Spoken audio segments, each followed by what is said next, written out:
94, 95, 96, King of Fighters, c'est pas une série, c'est une lignée, un arbre généalogique de Tatane, et aujourd'hui je te parle de King of Fighters 15, un jeu de baston qui a la classe d'un vieux sensei, le style d'un opening d'animé des années 2000 et des combos plus techniques qu'un tuto Excel sur TikTok. Mais dans un monde où Street Fighter 6 fait des TikTok, où Mortal Kombat t'arrache la colonne vertébrale pour un like, est-ce que King of Fighters 15 a encore une place dans l'arène? Spoiler, ce jeu est une perle pour les vrais, mais attention, c'est pas un jeu de baston pour les fragiles. Le gameplay, 3 versus 3, combo, carnage et du bon gros skill de daron. King of Fighters 15, c'est le seul jeu de baston où tu ne dois pas juste maîtriser un seul perso, mais bel et bien 3 versus 3, sans barre de switch à l'ancienne. Le système de jeu pousse à la stratégie d'équipe, optimisation des ordres, au mind game pur. Chaque perso est un mini-jeu en fait à lui tout seul. Terry, Lori, Leona, Mai, tous ont un héritage de coups à connaître par cœur. Comme si tu passais une espèce de bac en fait sur King of Fighters. Ce gameplay, rapide, technique, nerveux, le rollback est enfin propre. Merci SNK, enfin. Et les combos qui sont exigeants, mais gratifiants. Et quand tu places un climax super, t'as l'impression de gagner l'Eurovision, vraiment. L'histoire en plus est un peu plus profond qu'il n'y paraît, et ça c'est cool. On va pas se mentir, l'histoire dans un King of Fighters, c'est un peu comme les scénarios dans les films d'action de Jean-Claude Van Damme, ou dans le scénario d'un film X. Mais King of Fighters 15 clôture l'arc de Verse et ouvre une nouvelle ère avec un nouveau boss chelou, quelques manipulations dimensionnelles et des clones cyber mystiques. Ça part très loin, mais le fan hardcore captera des références cachées à King of Fighters 2002, 13 et même à Fatal Fury. Visuellement, la mise en scène est bien plus propre qu'avant. Cinématique animée, stylée, intro de combat qui claque, finisher qui sentent le shonen sous stéroïdes. Face à Street Fighter 6, King of Fighter 15 est plus rapide, plus exigeant, techniquement moins grand public, pas de mode open world ou d'avatar chelou, ici tu viens juste pour te battre, point. Par contre, face à Mortal Kombat 1, moins cinématographique, plus fluide, moins rigide, et surtout, pas de microtransactions qui te font acheter un slip de pour Sub-Zero à 10 balles. Et face à Guilty Gear Strive, GG est plus beau visuellement, c'est vrai. Mais KOF 15 a un roster XXL, une histoire de saga riche et une communauté de darons très technique. C'est un jeu de baston pour ceux qui ont connu les bornes d'arcade, pour ceux qui sentent encore l'odeur de la clope froide sur les sticks justement. Les faiblesses, objectivité oblige quand même. King of Fighters 15 est bon, vraiment bon, mais c'est pas parfait.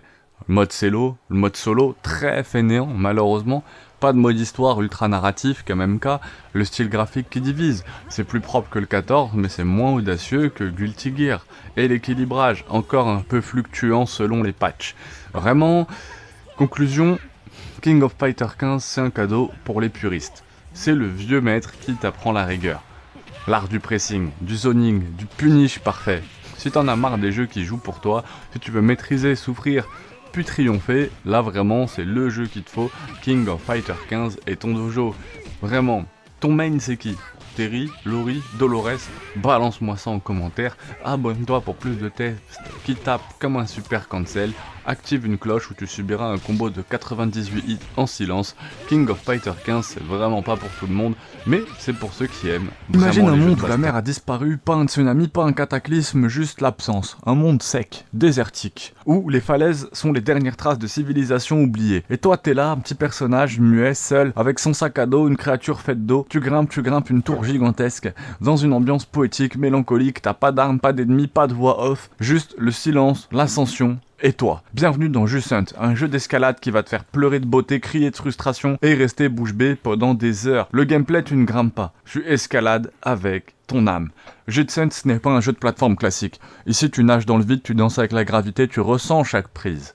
Chaque gâchette représente une main. Tu dois penser comme un grimpeur, pas comme un joueur. Tu cherches ta voie, tu t'arrêtes pour respirer, tu plantes ton piton pour ne pas tout recommencer à zéro. C'est un peu le Death Stranding de l'escalade.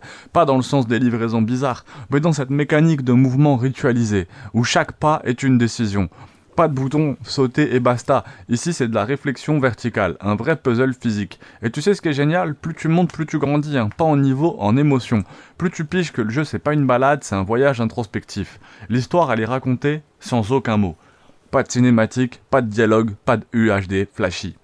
Juste des ruines, des fresques, des symboles, des traces de vie passée. Le monde de Jusant est comme un roman dont on aurait arraché les pages, mais où chaque mur murmure encore une phrase. C'est Journey, c'est Shadow of the Colossus, c'est gris, c'est Abzu, et pourtant, c'est unique. L'histoire te happe sans un mot.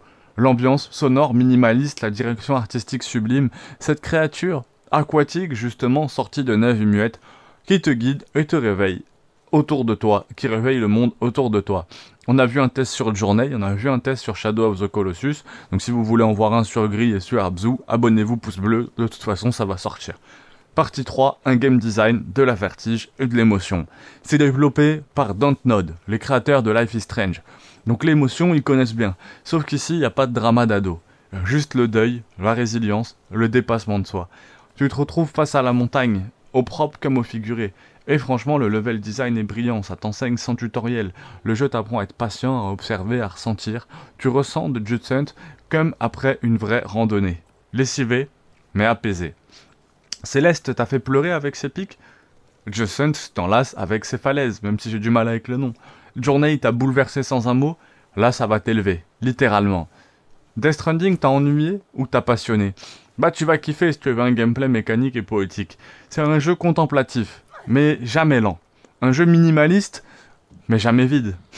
Vraiment, objectivement, qu'est-ce qui pourrait vous décevoir? J'aime bien faire une petite partie des fois quand même avec quelques points négatifs. Bah, c'est pas pour les fans d'action pure, ça c'est sûr. Assez court, 5-6 heures. Et vous savez que des fois je préfère ce genre de format entre 5 et 20 heures, on va dire, plus court mais plus dense. La caméra, qui fait des siennes dans certains passages serrés, l'absence de narration explicite, qui peut laisser certains joueurs sur le bas-côté, mais c'est le but. C'est un peu un poème interactif, qui te dit pas quoi penser, ça te laisse ressentir. Jusant, c'est le calme dans le chaos du gaming moderne. Pas de microtransactions, pas de battle pass, pas de HD qui clignote comme un sapin, juste toi, la montagne et cette question. Pourquoi grimpons-nous? Je te donne la réponse, parce que le sommet nous attend. Est-ce que tu as joué à ce jeu incroyable? Raconte-moi ton moment préféré dans les commentaires. Si tu veux plus de vidéos qui parlent avec le cœur et le fun, abonne-toi, active la cloche et surtout, ne t'arrête jamais de grimper. Une nuit noire, un ciel rouge sang, une église abandonnée et vous, seul face à Lilith, la mère des démons. Bienvenue dans Diablo 4, le jeu où l'enfer n'est pas justement un lieu, c'est un sentiment permanent. C'est pas juste un hack and slash, c'est un retour à l'origine du mal. Plus sombre, plus violent, plus stylé. Mais est-ce que c'est vraiment à la hauteur de son nom ou est-ce que c'est juste un Diablo 3.5 avec abonnement, Battle Pass, prépare-toi à entrer en enfer et spoiler, tu vas aimer ça mon grand. Le gameplay, l'héritage du clic frénétique Diablo 4 est comme une bagarre dans une boîte de nuit, sauf que la boîte c'est l'enfer et que la sécurité c'est toi. Le feeling du clic qui tue. Toujours là, mais musclé, moderne, stratégique, chaque classe, nécromancien, sorcière, barbare, voleur, druide, a quand même une identité vraiment tranchée. On retrouve le plaisir primal du loot qui tombe, avec une profondeur RPG bien plus peaufinée que Diablo 3. Si tu veux des builds pétés, il y en a. Si tu veux des builds RP chelous, il y en a aussi. Et cet open world, imagine Skyrim possédé par Satan. Le jeu t'offre un monde entier pour mieux t'écraser dedans. L'ambiance, ce retour aux ténèbres, les vraies ténèbres. Fini les néons de Diablo 3, ici c'est poisseux, sale, religieux, païen, cruel, le lore est partout, des paysans pendus aux portes, des hôtels impies, des cultes sanglants, le jeu transpire la déchéance. On est plus proche d'un Dark Souls isométrique que d'un RPG popcorn. Même Lilith, l'antagoniste, est fascinante, c'est pas juste une méchante, c'est une mère, une corruptrice, une déesse, et l'histoire, pour une fois, elle est vraiment bien écrite. Le scénario prend son temps, te happe, te dérange, t'as envie de continuer, pas juste pour le loot, mais pour voir aussi ce qui va arriver. En vrai, on peut le comparer objectivement, Diablo 4 face à ses démons, comparé à Path of Exile. Diablo 4, par exemple, est un peu plus accessible, un peu plus sexy, mais beaucoup moins profond, côté théorie crafting, et vous savez que j'aime bien Path of Exile. Comparé à Diablo 2, il s'en inspire énormément, mais avec une fluidité moderne qui fait plaisir. Le vrai danger, c'est pas les démons, c'est la boutique, le Battle Pass, les cosmétiques, les saisons. Et là, on commence à sentir l'enfer version Activision. Jusqu'ici, pas de pay to win. Et la coop, un pur kiff. En ligne ou en local, buter des monstres entre potes, c'est toujours aussi satisfaisant. Diablo 4 n'est pas parfait, mais bordel, c'est infernalement bon. Il a réussi là où beaucoup ont échoué, réconcilier les vétérans de Diablo 2 avec les nouveaux joueurs. Il respecte la légende tout en modernisant la formule. Si tu aimes le sang, les secrets, le loot qui brille, les démons qui queen, c'est un petit peu ton jeu. Est-ce que toi aussi t'as plongé dans les abysses du sanctuaire? Dis-moi ton build de cœur en commentaire. Si tu veux que je démonte Path of Exile 2, Lost Ark ou même Torchlight Infinity, tu sais ce qu'il te reste à faire, mais un petit commentaire, abonne-toi, active la cloche, rejoins la secte. Ceci n'est pas une vidéo, c'est